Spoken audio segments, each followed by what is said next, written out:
저는 50대 주부예요. 남편 없이 딸 하나 키우면서 그냥 하루하루 빠듯하게 살아왔어요. 딱히 부유했던 적도 없고 주름살 걱정보다 통장 잔고 걱정이 먼저였던 그런 인생이었죠. 그러던 어느 날이었어요. 딸이 교통사고를 당했다는 전화를 받았어요.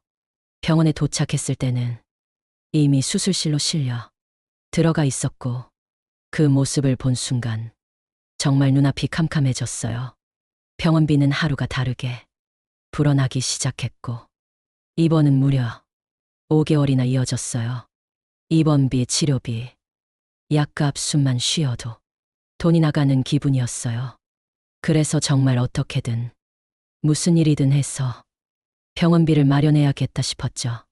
그러던 어느 날 병원 복도에서 한 젊은 여성이 말을 걸어왔어요. 제가 도우미처럼 보였나 봐요.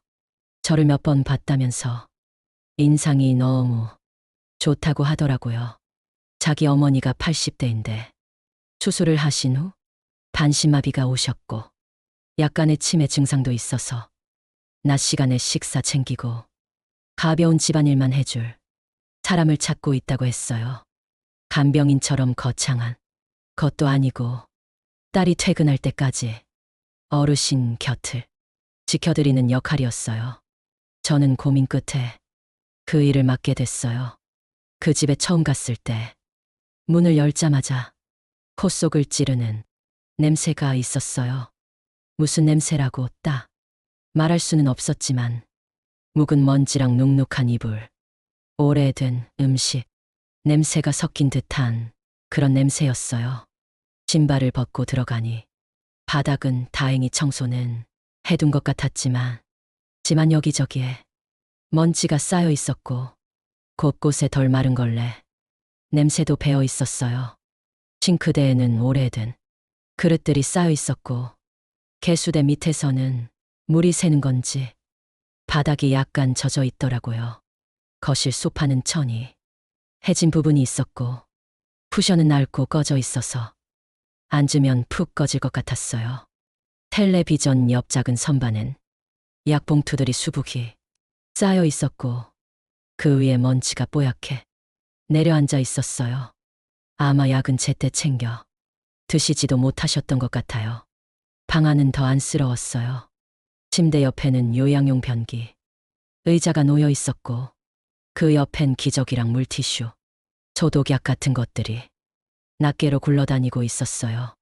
창문 커튼은 햇빛을 거의 못 본 듯 누렇게 발해 있었고 방 안 공기도 오래된 공기처럼 무겁고 탁했어요. 그 어르신은 침대에 누워 계셨는데 머리맡에 놓인 물컵에는 먼지가 둥둥 떠 있었고 물병도 텅 비어 있었어요. 그 모습을 보고 마음이 많이 짠했어요. 혼자서 저렇게 지내셨다고 생각하니 가슴이 막 먹먹했어요. 딸이라는 사람은 출근 때문에 시간이 없다고 했지만 적어도 며칠 한 번씩만 정리를 했어도 이렇게까지는 안 됐을 거라는 생각이 들었어요. 그날 집을 나서면서 그래, 내가 조금만 더 잘해드리자. 내가 있으면 이 어르신도 마음이 편하겠지. 그런 생각을 했었어요. 그렇게 시간 맞춰서 출근하고 점심 차려드리고 청소하고 저녁도 미리 준비해두고 돌아가는 시기였죠. 처음엔 조용하고 순조로웠어요. 어르신은 거의 누워만 계셨고 말씀은 또박또박 하셨지만 몸이 많이 불편해 보이셨어요. 딸은 늘 바빴고 거의 얼굴 보기도 어려웠어요. 그래도 저는 주어진 일을 성실하게 해드렸어요. 그런데 시간이 지나면서 어르신께서 자꾸 이상한 말씀을 하셨어요. 나는 매일 맞는다. 너무 아프다.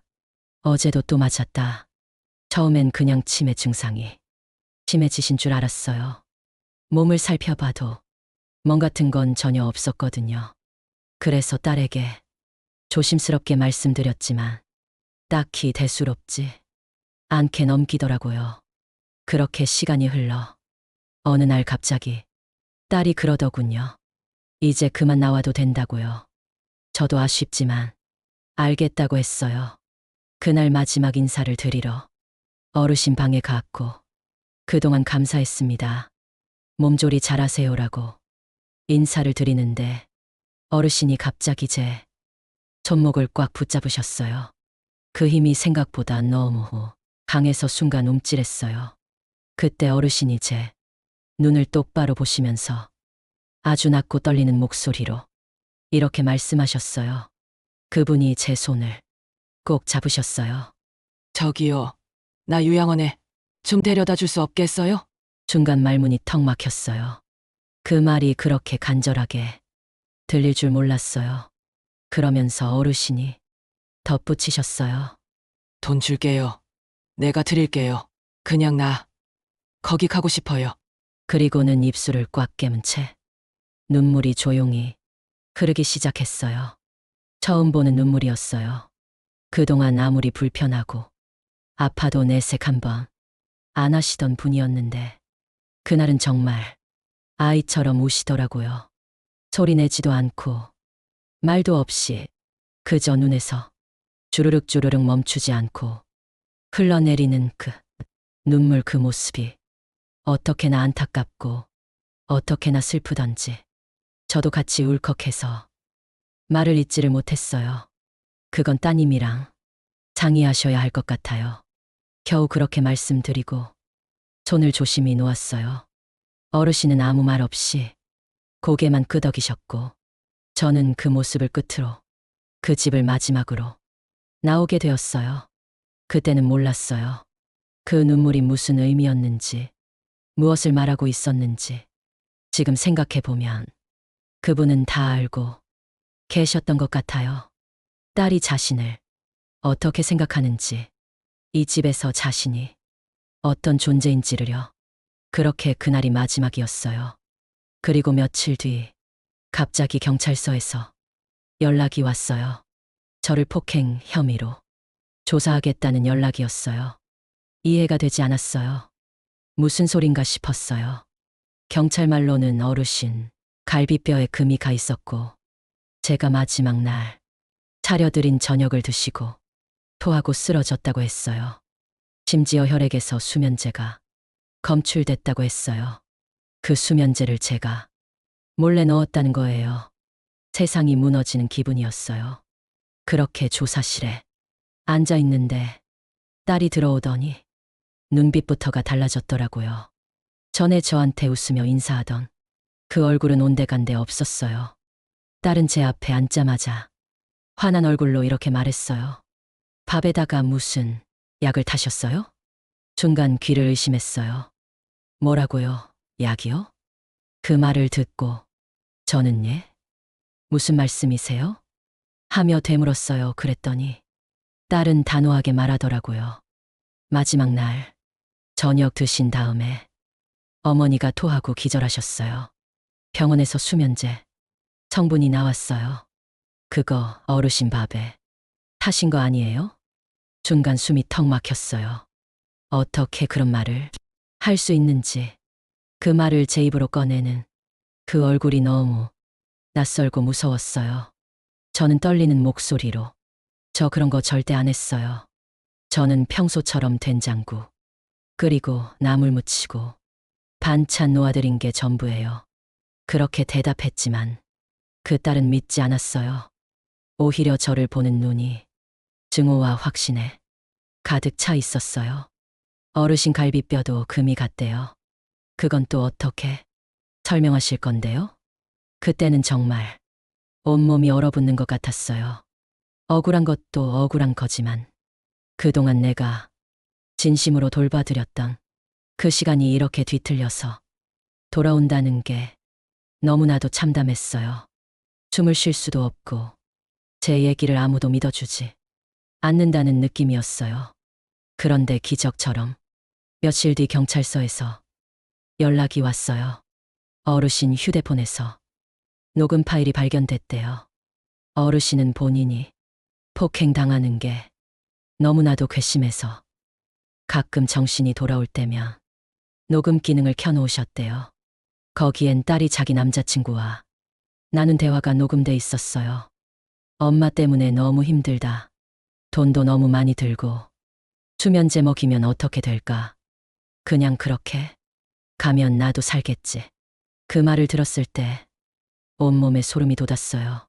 그 딸은 자기 엄마를 죽이려고 했고 그 죄를 저한테 덮어 씌우려고 했던 거예요. 결국 저는 무혐의로 풀려났지만 그 며칠 동안 저는 모든 걸 잃는 줄 알았어요. 착한 마음으로 정성껏 돌봐드렸다는 이유만으로 사건이 끝났다고 생각했던 순간에도 제 마음은 좀처럼 편해지지 않았어요. 무혐의로 풀려나긴 했지만 억울하다는 말로는 다 표현할 수 없는 일이었어요. 내가 뭘 그렇게 잘못했나. 그저 도와주고 식사해드리고 청소하고 돌아왔을 뿐인데 한순간엔 나쁜 사람이 되어 있었어요. 지인들에게조차 말도 꺼내기 어려웠어요. 혹시라도 뭔가 있으니까 그런 거 아니냐는 그 눈빛이 두려웠거든요. 그 딸은 끝내 사과 한마디 없었어요. 경찰에서도 그냥 혐의 입증 안 됐다고 조용히 정리됐고 그쪽은 연락을 끊었어요. 경찰 조사 과정에서 들은 이야기들이 지금도 머릿속에 생생하게 맴돌아요. 그 딸은 오래전부터 어르신을 요양원에 보내고 싶어 했대요. 하지만 어르신은 자식한테 민폐 끼치기 싫다며 끝까지 버티셨고 딸은 점점 지쳐갔다고 해요. 경제적으로도 그 딸은 별다른 수입이 없었고 남자친구와 동거 중이었다고 하더군요. 두 사람의 대화 녹음에는 엄마만 없으면 집도 정리하고 우리 인생 다시 시작할 수 있다. 엄마 약 봉투 바꿔치기 해도 모른다. 그런 말까지 있었어요. 그걸 듣는 순간 등골이 서늘해졌어요. 사람이 자기 엄마를 그렇게 생각할 수도 있는 걸까요? 그 딸은 자기 손으로 엄마를 해칠 마음을 먹었고 그 모든 계획을 저한테 덮어 씌우려고 했던 거예요. 제가 조금만 더 늦게 알았더라면, 증거가 하나라도 없었더라면 전 평생 누명을 쓰고 살았을 수도 있어요. 그날 이후로 저는 사람을 쉽게 믿지 않게 되었어요. 그 어르신의 얼굴이 지금도 떠오르곤 해요. 제가 마지막으로 뵀을 때 그분이 제 손을 꼭 붙잡고 요양원에 가고 싶다고 하셨거든요. 그게 도움 요청이었던 것 같아요. 딸에게는 더 이상 기대할 수 없다는 걸 이미 알고 계셨던 거죠. 저는 여전히 하루하루 일하면서 살고 있어요. 상처도 남아있고 간혹 뒤에서 수군대는 시선도 있지만 그래도 억울함 없이 사는 게 얼마나 소중한지 이번 일을 통해 제대로 알게 됐어요. 그 딸과 그 남자친구는 조사 이후 서로 연락을 끊고 헤어졌다는 얘기를 들었어요. 그리고 어르신은 지금 요양병원에서 지내신다고 하더군요. 자세한 상황은 모르겠지만 제발 그분이 남은 생만큼은 평안하셨으면 좋겠어요.